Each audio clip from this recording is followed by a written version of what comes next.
Welcome to this presentation about LAHP's AHRC Collaborative Doctoral Awards. I'm Alison Blunt, I'm the Director of LAHP. I'm very delighted to say that our CDA scheme has now been launched.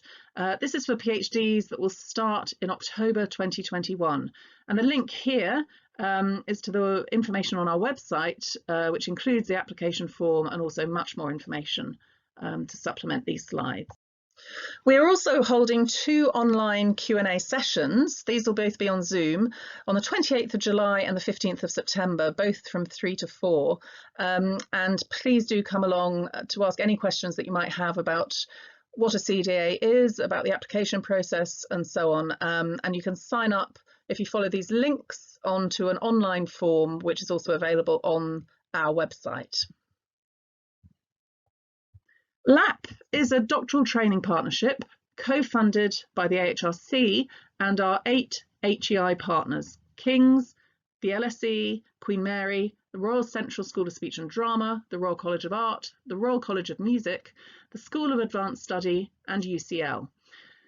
All of our CDA students would need to be registered at one of these HEIs, and the main supervisor would need to be a member of staff at one of these HEIs. This is the LAHP team, and the two colleagues that I've highlighted here in bold, Anna Sexton and Valeria Ferrugia, are the colleagues who are taking the lead on the CDA scheme. So what is a CDA? And I should say here that most of the images that I'm using on the slides are ones that relate to our current funded projects, CDAs, or ones that are going to be starting this October.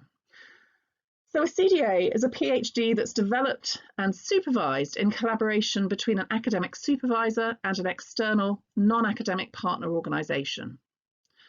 LAHP has 90 studentships per year, and we ring-fence 10% of those for CDAs. So ideally we fund 9 a year. CDAs are funded for 3.5 years of full-time study, or the part-time equivalent, and we very much welcome students, both on CDAs and our open studentships, to do their doctoral research on a part-time as well as a full-time basis. And CDA students and other LAHP students can also apply for a further 6 months funded extension to take up a placement, to complete extended training or extended fieldwork. And just to note here that in all of those cases, the final submission deadline is not extended, it remains the same. What are the benefits of a LAHP CDA? Well, there are many benefits, and I would really strongly encourage you to think about CDAs that you can develop and apply for. And just running through some of these benefits. First of all, CDAs enable academic students and the external partner to build new and also strengthen existing research collaborations. CDAs offer routes into PhD research for applicants with significant professional and/or practitioner experience. They enable the student to gain skills, knowledge, access to resources and networks by working closely with the external partner, and that benefits the student's research, but also, and crucially, their future employability, whether that's in academia or in another sector. CDAs enhance the research capacity for the external partner on a clearly defined and relevant project, and a project that's collaborative from the moment of its conception, its design, through to its completion. And also, CDAs enable the development of research impact and engagement in collaboration with the external partner. CDA students also benefit from LAHP's extensive training programme, and I've listed a few examples from our training programme here. I draw particular attention to the language courses and the opportunity for LAHP students to take up and study a wide range of different languages as part of their PhD research. We also have a cohort development programme, a placement scheme, and additional funding opportunities for students to apply to. And also, just to note, we have a staff-led fund as well for staff-led activities. So please do look at that in terms, and you don't need to be a LAHP supervisor to apply to that. You do need to be a member of academic staff within one of our HEIs. Please look at our website and think about activities that you might want to apply for. But we do have a range of additional funding opportunities for our students. LAHP is fundamentally committed to equality, diversity and inclusion in all that we do. And in terms of our studentship competitions, we are committed to the provision of equality of opportunity for all of our applicants. We're committed to a fair and transparent studentship competition for the CDAs and the open studentships. And we are fully committed to treating everybody involved in LAHP equitably, and we do not accord less favourable treatment on the grounds of any of these protected characteristics. We welcome applications for projects across all subjects and approaches in the arts and humanities, and with a wide range of collaborative partners. We do identify 3 priority areas, and we particularly encourage applications that relate to one or more of these. The first of these is the exploration of underrepresented collections, histories, knowledge, traditions, or practices across the arts and humanities. The second is around transformative methods of engagement or practice to address inequity, marginalisation, and/or barriers to inclusion in the arts, culture, and heritage sectors. And thirdly, collaborative arts and humanities research with a wide range of organisations on underrepresentation, diversity, and inclusion. And I've noted in that final one just the very wide range of organisations that we would encourage you to collaborate with as you develop an application. From the public sector, the private sector, the third sector, policy organisations, voluntary, grassroots, activist organisations. Those organisations can be large organisations, they can also be very small organisations. We're very open to your collaboration with a very wide range of external partners. And this is a slide that shows some of the collaborative partners on existing funded CDA projects at LAHP, or ones that are going to be starting this October. And again, to give you a sense of the range of different organisations that CDAs are collaborating with. Now the next 2 slides list all of the CDA projects that we've funded under LAHP, the DTP2. So that's last year and this year. So last year students who've coming to the end of their first year, and then the second slide are the ones who are starting in October. And this is to give you an indication of the range of subjects and the range of organisations that CDA research involves. And I think you'll agree, a really exciting range of very, really fascinating research, research that's a real benefit to those collaborative organisations. And I've just noted at the bottom here that you can read summaries about all of these different CDAs on our website. And this is the link here to go to those summaries. We also have some fuller case studies for you to have a look at as well.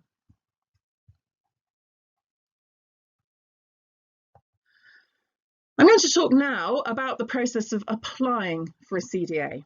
And the first point to really note here, and this is an important one, is that the lead prospective supervisor is the person who completes and submits the application form.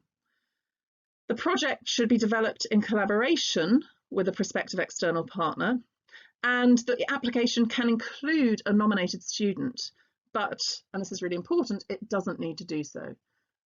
So you can name a specific student who you'd want to be working on that CDA, but you absolutely don't have to do so. We are very open to applications that don't name a student. The applications are for the project, okay? And the deadline for applications is 5 o'clock on Friday, the 16th of October.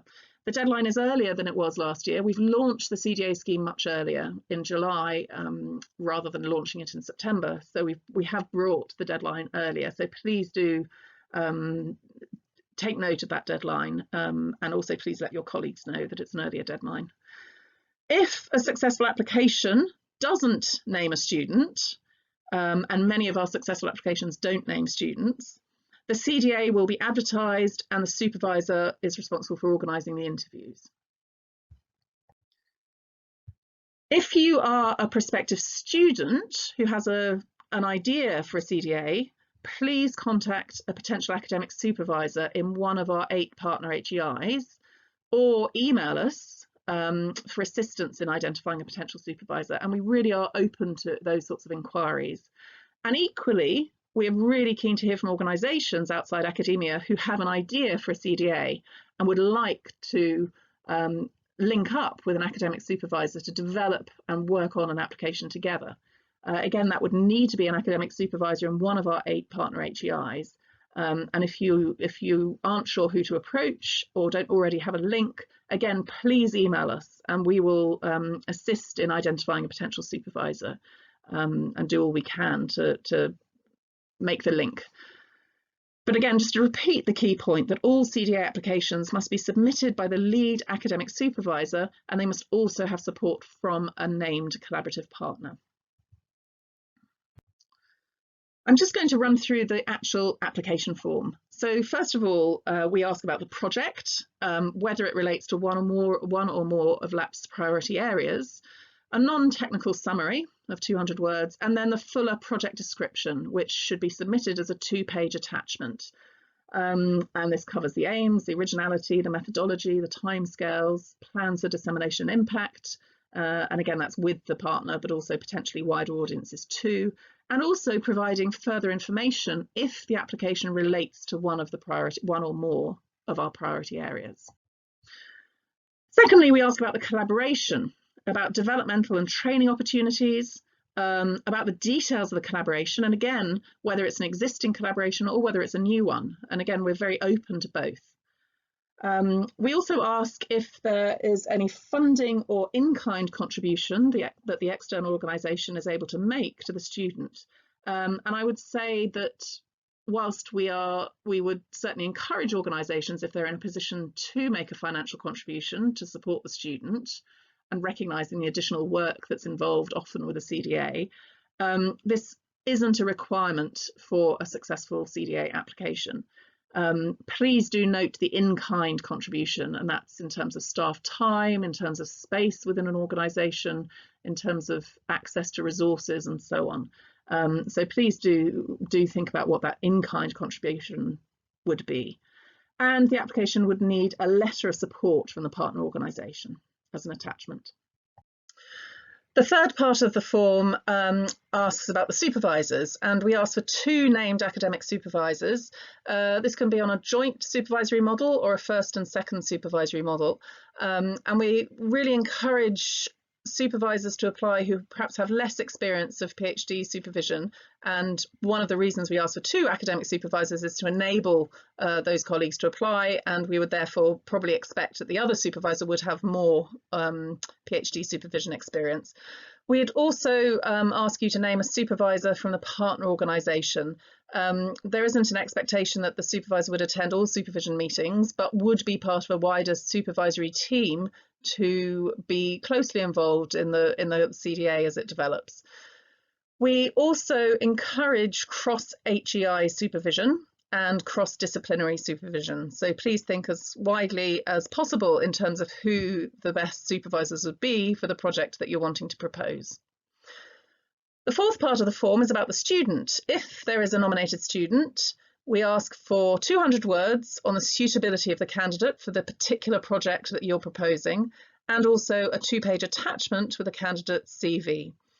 If there isn't a nominated student, and it's, as I've said before, completely fine if there isn't a named nominated student, we ask about the details around how you would plan to recruit and select a student, and then specifically we ask about how you would promote the studentship to prospective applicants from BAME and other underrepresented groups.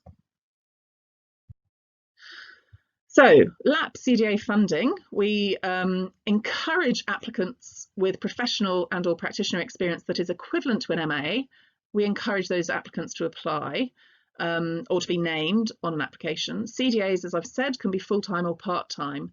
Funding for students who meet AHRC UK residency requirements includes fees and stipend. So we are, under the conditions of the grant, students have to be eligible for AHRC funding, and that in turn students would have to meet their UK residency requirements.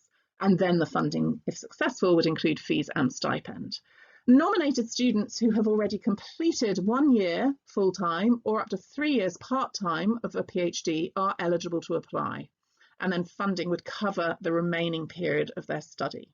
So it would need to be for a CDA that is the same project that the student has already been working on. but we certainly would encourage those applications. These are our assessment criteria and the weightings: the quality and originality of the proposed research, the quality of the proposed collaboration, potential for impact in collaboration with the partner organisation, and the feasibility of the research. And we review and assess applications using the AHRC assessment scale, where 6 is the highest priority for funding, 1 is unfundable, and the sort of cutoff for fundable applications is 4. So 4, 5 and 6 would be seen as fundable, potentially fundable. What we're looking for under each of these headings, I'm not going to read all of these out, but just what the next slides show as the specific things that we're highlighting on our assessment criteria in terms of what we would be looking for in terms of each of the 4 main areas that we're assessing. And note here the relevance of the proposed research, the priority areas, as part of the wider quality and originality of the proposed research that we're looking for. The suitability of the proposal for doctoral research, and also recognising that it is, it is a clearly defined project, but also scope for the student to really make it their own as well. And then the next one is around the quality of the proposed collaboration.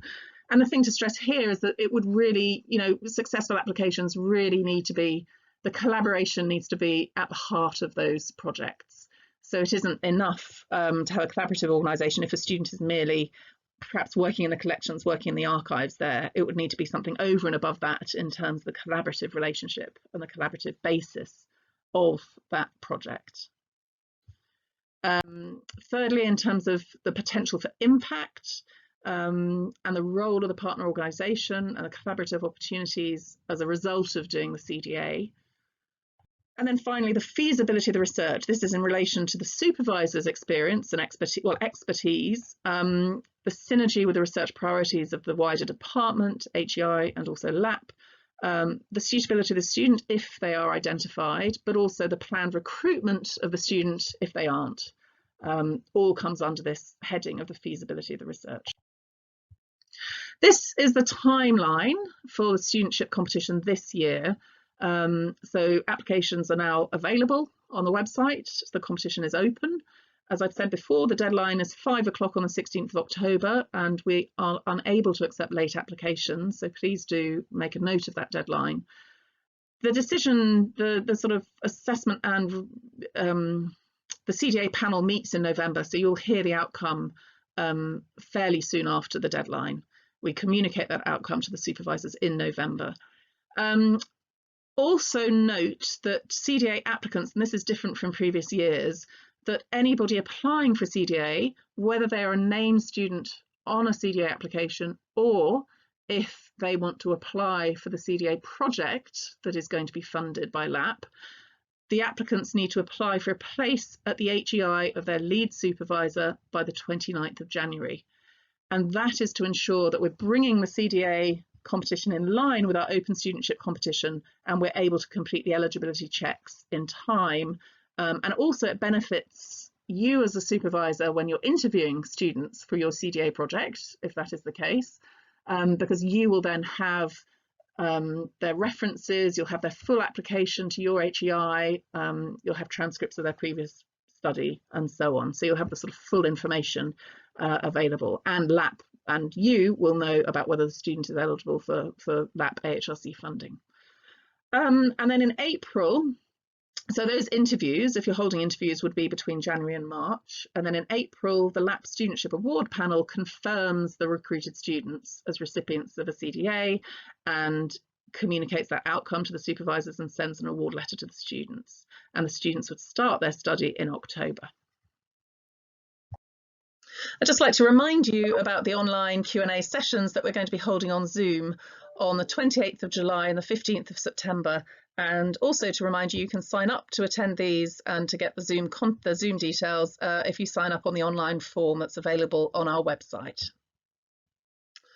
The application form and further information are available on the LAHP website at this address. And if you have any questions, we have a dedicated CDA email address, so please do use this one. If you have any questions at all, we'd be very happy to help. And just finally, thank you for listening to this presentation. I hope it's been helpful, but really just to reiterate just what a fantastic opportunity CDAs are for the student, for the supervisor, and also for the partner organisation.